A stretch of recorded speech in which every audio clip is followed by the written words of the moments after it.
Ok.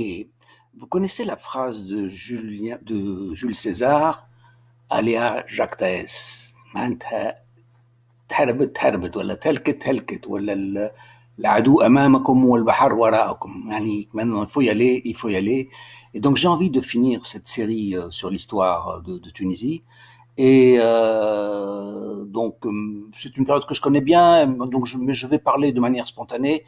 Ça ne sera pas toujours organisé comme je le voudrais, et puis chaque séance va différer d'une autre. Mais bon, le but est surtout de terminer. Et aujourd'hui, je vais vous parler donc de ce matin. Nous étions arrivés à la dynastie de Bey Ahmed, qui avait fait son voyage en France et qui est revenu tout émerveillé de ce voyage. Et ce voyage va avoir beaucoup de conséquences. Pourquoi?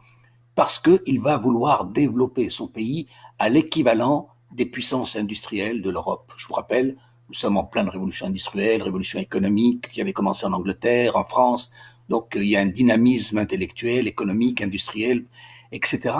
Et la Tunisie de l'époque veut faire pareil. Donc nous avions déjà eu les préceptes d'une volonté de développement. Et là, avec Ahmed Bey, alors là, on est parti à fond. Donc il va se couper de la porte, il va couper la langue arabe, il va investir dans les académies de connaissances, de sciences, il va investir dans le textile, dans les industries, tout. Et la conséquence, c'est qu'il va endetter le pays. Enfin, pas lui, hein, pas lui. Lui, d'abord, a commencé dans cette initiative. Ensuite, nous avons eu la guerre de Crimée, qui a encore accentué notre crise financière. Ensuite, on a fait au crédit national et ensuite, on a fait appel au crédit international. Et donc, toute cette continuité auront pour conséquence auront pour conséquence l'insurrection, donc la révolte sociale, l'endettement, la révolte sociale, la faillite de l'État et la prochaine colonisation du pays. Voilà.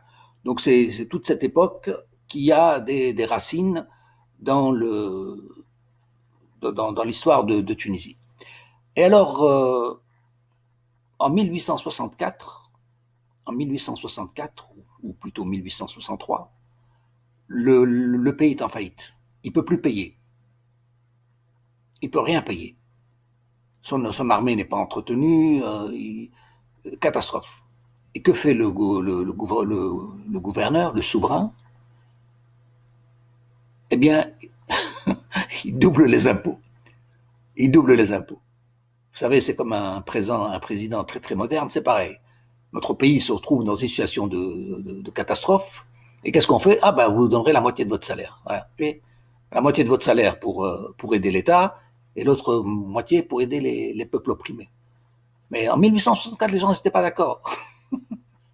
En 1864, ils n'étaient pas d'accord. Donc, ils ont fait une révolution sociale. Pas une révolution, une insurrection. Une insurrection. Il n'y avait plus aucun contrôle. C'était une révolte totale dans le pays. Et ils n'ont pas accepté ce doublement de l'impôt. C'est une révolte qui va commencer en 1864 avec les Benrederm, la révolte de Benrederm. Et ça va être du pillage, de la folie. Et pendant 3 années, le pays va être à feu et à sang. Et dans ce conflit, dans cette histoire horrible, où il y avait des vengeances, des abus de l'armée, des abus des populations civiles, il y a eu aussi des influences de la Porte. La Porte, elle a pas perdu ses ambitions sur la Tunisie. Donc elle voudrait récupérer. Et donc, du côté de Sfax, on défile avec le drapeau vert de l'islam, pour récupérer la révolution sociale. Ça vous rappelle des choses, tout ça, hein? Aujourd'hui, il y a quelques années, nous avions eu le drapeau noir pour récupérer la révolution des Jasmins. Eh bien, en 1865-66, nous avons eu le drapeau vert. Et le drapeau vert, c'est celui des Ottomans. Donc les Ottomans veulent remettre la main sur la Tunisie. Et donc il y a une crise sociale horrible. Et puis on a même arrêté des trafiquants d'armes qui venaient d'Italie, qui étaient financés par des Anglais. Les Anglais étaient proches des Ottomans, les Français s'y opposaient. Donc toute cette histoire des années 1864-67, il y a beaucoup de non-dits, mais des intérêts stratèges entre les puissances. Et finalement, et oui, il y a un épisode aussi qui est connu, c'est qu'il y a un neveu du bey, j'ai oublié lequel c'était, lui a pris le parti des insurgés. Il a pris le parti des insurgés parce qu'il comprenait le peuple et en fait il espérait un renversement de régime au sein de la dynastie. Et puis finalement, il va être arrêté par le souverain, il va être étranglé, mais il ne sera pas le seul. Hein, il sera pas le seul. Les années d'insurrection des années 1864 sont extrêmement pénibles pour le peuple tunisien, où on a brûlé des oliviers plutôt que de les céder. Ça a été grave. Hein. En 1867, au moment de l'apaisement, euh, le souverain appelle à Ben Merdem et lui dit écoutez, on fait la paix des braves. La paix des braves, ça vous rappelle encore quelque chose, hein, je pense à De Gaulle. Hein. La paix des braves, allez. La paix des braves, c'est-à-dire ceux qui se sont battus, qui sont honorables, qui sont dignes. Allez, maintenant on va faire la paix et venez, on va vous recevoir. Et le pauvre bougre, il se rend au palais du Bardo pour négocier la paix des braves, pour mettre fin à l'insurrection, et dans laquelle on lui a même promis des avantages personnels. On lui donnerait un territoire du côté du Kef sur lequel il pourrait régner. Le mec, il pouvait pas résister à tous ces projets, cette paix des braves, en plus dotée de pouvoir, d'argent, etc. Il se rend au Bardo. Le pauvre, on l'arrête, on le bastonne à mort. On le bastonne à mort. Et il est décédé, Ben Erdem est décédé en 1867, et donc l'insurrection est terminée, et voilà. Alors donc cette insurrection de la Tunisie des années 60 va encore appauvrir le pays, appauvrir les ressources, appauvrir la production, etc. Alors, il y a en dessous de cette affaire, de cette insurrection civile, des intervenants, des intervenants cachés. Donc, je vous ai rappelé les puissances, et entre autres, il y a une mission de Khaireddin. Une mission de Khaireddin en 1865. Khaireddin, le célèbre Khaireddin, j'ai oublié son nom. Enfin, on l'appelle Becha, mais il n'était pas Becha à ce moment-là. Il se rend en Turquie, et bon, mission secrète, et puis il revient, et on se demande, les historiens se demandent pourquoi est-ce qu'il est allé en Turquie. Alors la presse francophone de l'époque dit ouais c'est un échec, il est allé chercher le firmament, et il n'a pas eu.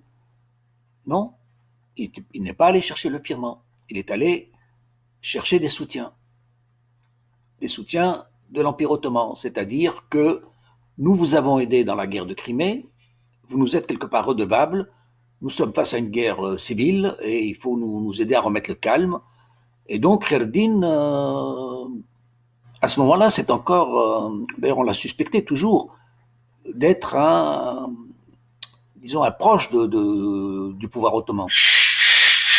Donc certains nationalistes tunisiens, en tout cas, lui reprochent.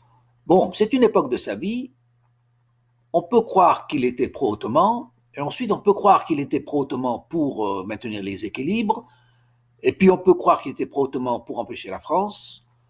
Bon, ça ne renie en rien aux qualités de gestionnaire. Khaireddin fut certainement l'un des hommes les plus compétents de son époque. On le verra quand il sera à la gouvernance du Bey, dans les années 1878, juste un peu avant le protectorat. Donc Khaireddin rend une visite secrète en 1865 et on sait peu de choses sur cette mission, sauf que quand le souverain ottoman arrive en Turquie, il le remercie pour son soutien. Ah, il le remercie pour son soutien. Donc quel soutien la porte a-t-elle apporté? Et il semble bien que ce soit un soutien financier, armé, pour mater la révolution de l'insurrection que nous avons connue dans les années 1864-1867. Bon, bref, Khaireddin va continuer sa vie, hein, il va être un des principaux agents du souverain Sadr, Il va aller en Europe, il va voyager, il va être... et en Europe on le considère comme le Turc. Hein. Alors était-il le Turc ou était-il le Tunisien? Ouais, là encore, ça c'est... Je dois vous dire, moi j'ai été parmi les premiers à faire éloge à Khaireddine, hein, ça c'est incontestable, hein, parce que c'est un personnage de l'histoire tunisienne. Mais bon, quand même, c'est quand même quelqu'un, on se demande, est-ce que ce n'est pas un Tunisien qui veut une Tunisie sous l'autorité du pouvoir ottoman? On peut le croire. Alors que les Tunisiens ont toujours été souverainistes, autonomistes, indépendantistes, et voilà. Mais dans les moments de douleur, il y a une recherche d'appui du côté ottoman. Voilà. Alors, on arrive donc, la conséquence de l'endettement, c'est l'insurrection, c'est d'abord l'impôt qui n'est pas accepté par la population, et en conséquence, il y a l'insurrection. Et dans les années 1868-1871, il y a une commission financière internationale qui se met en place pour essayer de remettre de l'ordre dans les comptes financiers de la Tunisie, à la douane, pour que l'on puisse compter, que l'on puisse avoir des ressources, des recettes, et pouvoir payer. Donc c'est une sorte de FMI de l'époque, hein. Donc c'est une commission financière organisée entre la France et je ne sais pas quelle autre puissance, et à laquelle Khaireddine participe pour assainir les ressources de l'État tunisien. Alors, les années 1870 vont aboutir à des pressions, et la Tunisie s'ouvre aux concessions. Et donc le Krasnodar, depuis plus de 20 ans, fait des faveurs, surtout aux Anglais. Il leur fait des faveurs pour des fermages, pour les entreprises, et pour les crédits, et donc nous avons une période d'investissement dans tous les sens, des Anglais et des Français essentiellement, euh, dans les transports, dans les trains, dans beaucoup de choses. Là, je n'ai pas le souvenir pour vous parler plus en détail par rapport à tous ces investissements. Et à partir des années 1872, je crois, les Anglais se retirent et ils cèdent tout aux Français. Donc de plus en plus, les affaires sont reprises par les Français. Donc les phosphates, le fer de Ras Jbel, les transports sont repris par des sociétés françaises. Voilà. Et donc on est aux années 70. Et donc nous avons à Tunis des influences de pouvoir. On constate que les Anglais sont en train de céder leur part. Et ils cèdent leur part à qui? Ils cèdent aux Français. C'est du business, hein, ce sont des affaires. On ne parle pas encore de politique. Et si on fait le récit historique, on voit que les Anglais et les Français se sont toujours opposés par rapport à la Tunisie, dans le sens que les Anglais voulaient une souveraineté ottomane de la Tunisie et que les Français étaient heureux d'avoir une souveraineté indépendante. Donc, et ça, c'est une continuité de toutes les années 1840, 1850 et 1860. Mais à partir de 1870, enfin un peu plus tard, 78 je dirais même, les influences anglaises sont plus favorables aux Français. Alors, pourquoi? Parce qu'il y a du commerce politique, dirait-on. Ça veut dire, je vous donne des faveurs en Tunisie, vous me faites des faveurs à Chypre, donc c'est du négoce d'État. Et je donne à qui peut me donner quelque chose. Ben, les Italiens, ils sont nouveaux dans la colonisation, donc ils n'ont absolument rien à donner. Alors on préfère donner aux Italiens, parce qu'il y a toujours cette histoire je vous l'ai dit peut-être, cette histoire du détroit de Sicile. C'est un lieu stratégique, c'est un lieu de contrôle de la route. Depuis les croisades, c'est un lieu qu'il faut contrôler. Et les Italiens se sont convaincus que les Anglais ne lâcheront jamais le détroit de Sicile. Ils ne voudront jamais de Français sur le contrôle du détroit. Mais les Anglais ne veulent pas non plus d'Italiens. Et c'est encore pire ça. Imaginez que le détroit de Sicile il soit sous contrôle. Et ça, ils n'ont pas fait tilt. Ils ont toujours vu une Angleterre opposée à la France et ils étaient persuadés que les Anglais s'opposeraient toujours à une présence française sur le détroit de Sicile. Et puis, au congrès de Berlin, soudainement, on se rencontre, les Italiens qui sont venus comme d'honorables invités pour essayer d'avoir quelque chose, eh bien, ils se retrouvent avec des arrangements réalisés sous la table entre les Français et les Anglais, des arrangements dans lesquels l'Angleterre laissait la Tunisie à la France et la France laissait la Chypre à l'Angleterre. Chypre, Malte, enfin, je ne connais plus les détails. Donc, il faut voir que cette Tunisie des années 1870 est un pays à enjeu économique dans lequel il y a des rivalités énormes. D'abord entre Français et Anglais. Alors, les Ottomans sont en perte de vitesse partout en Afrique. Et en Tunisie, ça c'est clair. Alors, ils essayent de réintervenir. Bon, je vous ai parlé de l'intervention dans les années 1864.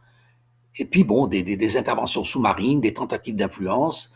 Ils essayent de se préserver, mais ils sont malgré tout out. Mais bon, ça ne les empêche pas de faire des bâtons, de dresser des bâtons dans les roues. Et les Italiens, eux, arrivent tardivement dans la colonisation. Et pour eux, c'est naturel, c'est absolument naturel, la Tunisie doit leur revenir. C'est l'ancienne province de Carthage, c'est historique, c'est Nostra Mare, ou Nostra Mare, ou je ne sais pas comment on dit exactement.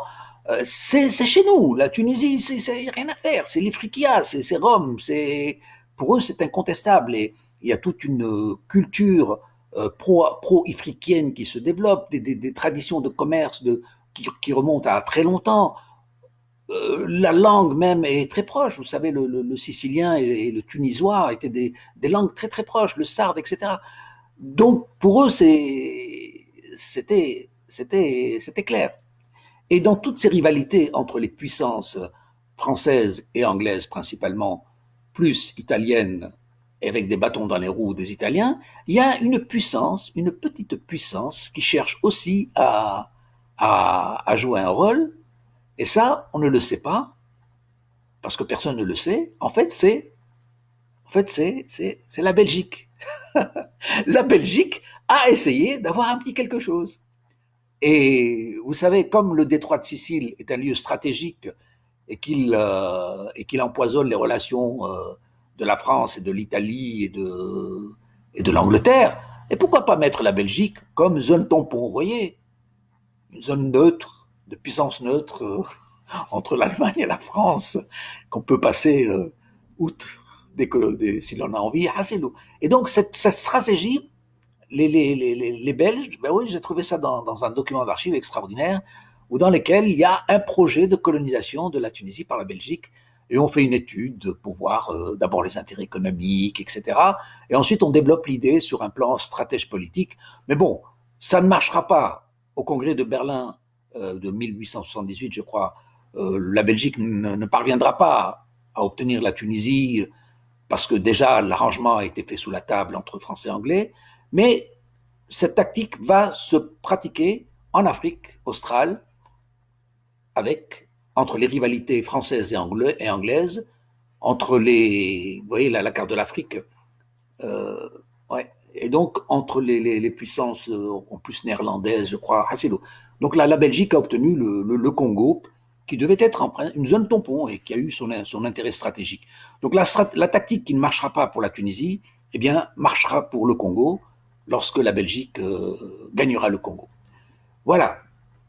Je reviendrai plus tard dans cette page des années 1870. Elle est passionnante. Elle est passionnante. Peut-être que je vous parlerai des principales personnalités du 19e siècle dans les années 1870. D'abord le Khaznadar, c'est une personnalité. Le Khaireddin Besha, c'est une personnalité. Euh, Elias Moussali. Avant de parler d'Ilias Moussali, il faut parler de la rivalité des Roustan-Macchio, qui étaient les deux diplomates, j'ai oublié le nom, excusez-moi, les deux diplomates à Tunis, les deux consuls, Macchio et Roustan, qui se faisaient une guerre intellectuelle sur la conquête de la Tunisie. C'est passionnant. Leur rivalité, vous savez, c'est comme un grand match de boxe, Foreman, Cassius Clay, tout le monde doit voir ça, vous voyez. Et là, nous avons un combat diplomatique entre deux personnalités. Et entre ces deux personnalités, je vous ai parlé de la fameuse Elias Moussali, qui est vraiment une femme passionnante, parce que c'est pas la marquise de Pompadour, ou c'est une femme d'influence, mais une femme de grande beauté.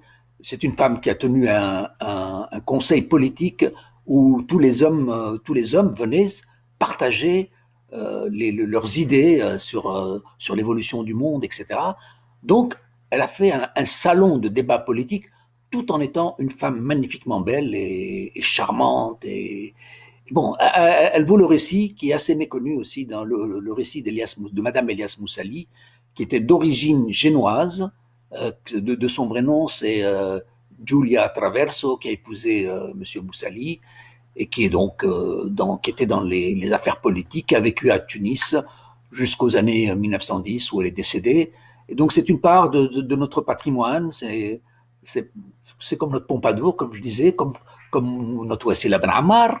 Donc il y a eu des femmes d'influence et Luigia Traverso, Madame Moussali, a eu aussi son influence à son époque. Voilà, allez, peut-être tout à l'heure, parce que je vous disais, j'ai absolument envie de finir cette page d'histoire pour qu'elle soit derrière moi, pour que je puisse faire autre chose, et je profite donc de ce confinement pour la finir. Allez, merci bien, à tout à l'heure.